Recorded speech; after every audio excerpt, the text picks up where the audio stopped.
eskwelahan, mga estudyante natin, ang atong pinalangga, ang atong mayora, Lorelai Geronimo Pacquiao, Macca. Ang atong Chancellor, Mindanao State University, Jensen Campus Usman Aragasi. And of course, our Councilor Richard Avendido, at ating City Director Chief Olaymar Jr. Kakakendero PNP, at ating DSWD Lyra D. Sana ka mo. May kapakpak. Ano ba kayo? Sip-sip pa more. Kaya ang pera galing sa DSWD. Ayan. Ang pinakakusong kapakpak, dubliho ng hata. Kaya, sana mo mga obvious ka mo. Sos, talaga naman. Pero mahabang man ako, abot din. Kasama ng eskwela, iba-iba yung eskwela na nakakakaroon. Sino nila ang Mindanao State University? Dami naman yung papel.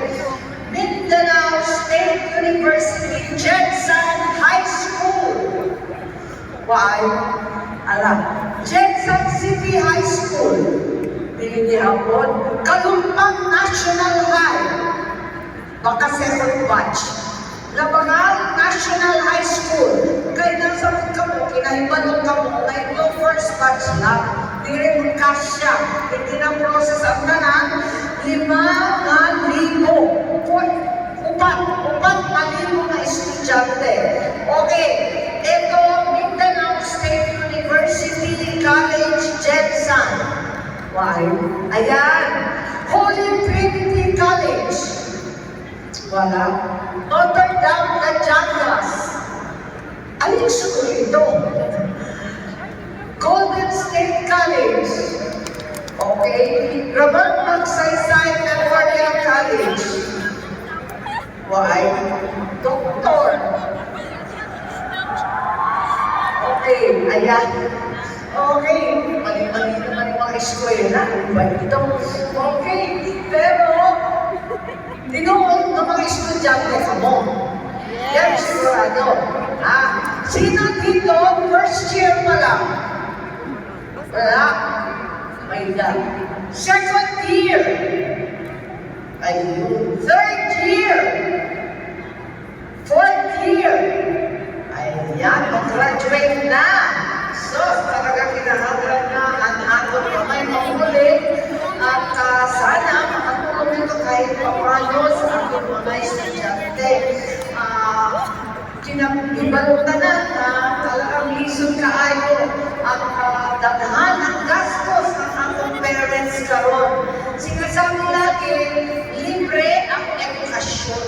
Libre ang edukasyon sa Pilipinas mula sa public elementary hanggang sa public high school at SUC. Pero marami pa rin gastos kahit walang tuition. Pag private school, mas lalong marami ang gastos. Yan ang problema natin. Na talaga, hindi naman todo libre. Kahit marami pa lang ang ating mga bibilhin, ang ating pamasahe, palaki ng palaki, at pagkaon, kahit nasa Jensen, damo ang pagkaon naman talaga. At andyan pa rin ang mga devices, ang mga gadgets na kailangan natin. Kaya, ang sabi nila, kailangan maging practical ng konti. Maghanap ng pera at maghanap ng konting kwarta para tuloy-tuloy magkakapag-graduate. Eto nga, dito, higugma ang kuklamit pa sa Kinilaw, diri sa Jensen, kahit higugma o ikaw ay makatilaw. Nako ha, talaga naman, pagkain muna, ikot akon modo, move on. Ikot akon kasing-kasing, hold on. Pero ikot akon dyan, kaon. Kay mapas mo ta kung maang unahon. Yan. Ito ko ba yan? practical na tayo. Kaya kinahanglan na magtapos ang bawat isa, kailangan magtapos.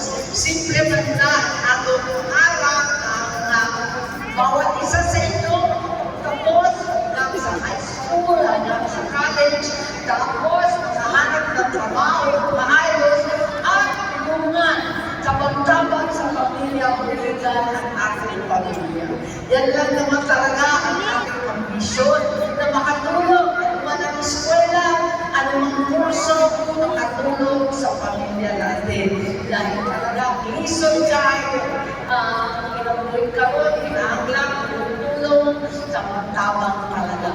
Marami pa tayong problema, marami pa tayong challenges na hinaharap. O talaga na anuman ang problema, may God solution.